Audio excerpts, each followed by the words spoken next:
You're watching Conversations 4.0, the final countdown.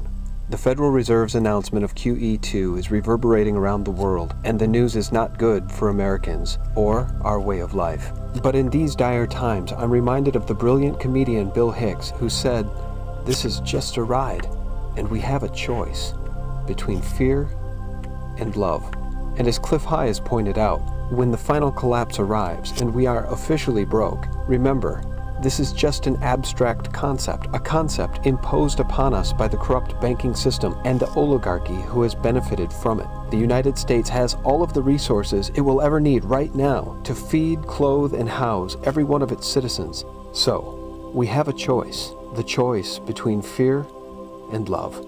Without further delay, we join another interview with Gary, a retired engineer whose experience with the Atomic Energy Commission convinced him of the many invaluable properties of the precious metal silver. We join Gary to find out how and why to take immediate action in order to protect ourselves and our loved ones. Gary, thanks for joining us. The stock market closed in the red today despite the Fed pouring money into the markets. In terms of precious metals, the short covering squeeze that the LBMA is undergoing right about now as margin calls flood is real, and people can forget about Bank of America. Pretty soon the real bailout target is going to be JP Morgan's commodity trading desk, and that comes from Zero Hedge. We're talking about silver and gold exploding in real terms, and you're talking about the world's biggest short not being able to cover. Well, it's just been a matter of time.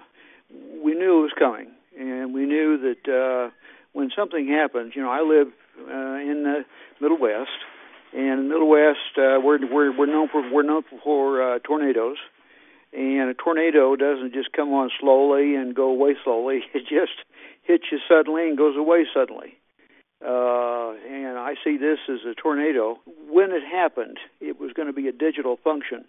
It would just go from everything nice and quiet to just all hell would break loose. Yeah, you did predict that, didn't you? You said that when things fall, you felt that they would fall very quickly. That's very true. And I've heard, I don't want to go too far out on a limb, but I've heard predictions of silver closing this week as high as between $100 and $200 an ounce. And that just blows me away. If that were to happen, we would have to conclude that would probably happen as a result of a default at the LBMA and or the COMEX or both. Yes, it would be, and that would pretty much shut down a lot of banks, because that causes a lot of banks who have shorted so much into the silver market to be so far underwater that there'd be no way they could recover, and they would legally have to shut down. Yeah, getting back to this potential bank holiday, I did receive an email from a subscriber on Sunday morning saying that on Saturday night his wife could not get money out of their ATM, and I heard that from a number of people. Yeah, and on Sunday morning they were not able to get on to do their online banking. So, as far as I'm able to verify any of these rumors, that is just one more bullet in the gun that suggests that this thing is about to become very real in short order. There was a problem for a period of time. Whether or not it truly was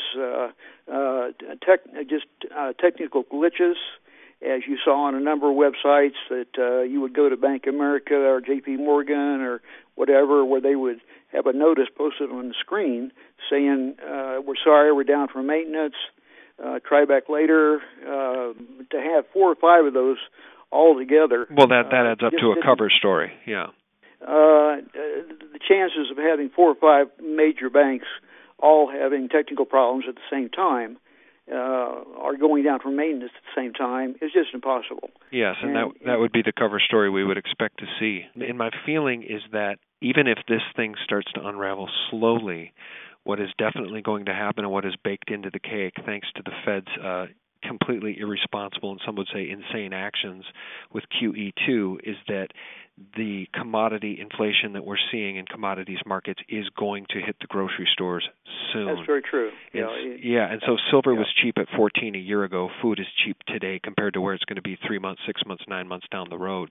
Yeah, you're seeing some price jumps at a few stores that are just all of a sudden there. Walmart's gone up between 6 to 10% within the last 3 weeks, just almost across the board. Yeah, but we haven't seen anything yet, have we? I mean, what we're seeing in the commodities markets has has not translated down to Main Street yet. That's true, other than I've been surprised at Walmart. Maybe they anticipated it, or maybe that has nothing to do with this.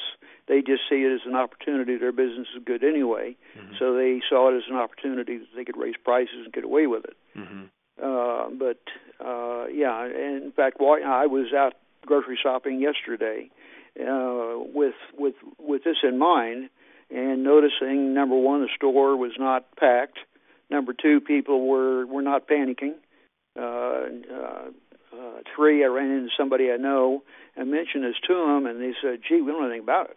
Yeah, the average American has absolutely no idea that there is a tsunami coming to the shores of this country. They have no idea, Gary. Well, I mentioned QE2, and this is a friend I ran into.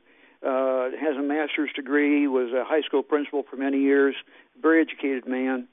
He's involved in politics. He just ran for office, lost by a couple thousand votes, but still he's been very involved in politics, and you would think he would know a little bit about things like that, and it was just a great big question mark, and he had a very worried look on his face.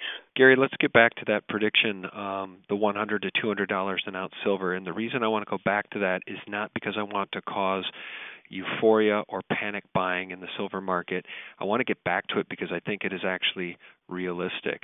If we take a look at the inflation-adjusted all-time high for silver, it is actually closer to $140 an ounce. So that's true. If there were a default at the LBMA or the COMEX, silver could very easily go back to that inflation-adjusted all-time high. Can you tell me a little bit more about those rumors? I've been hearing them for months.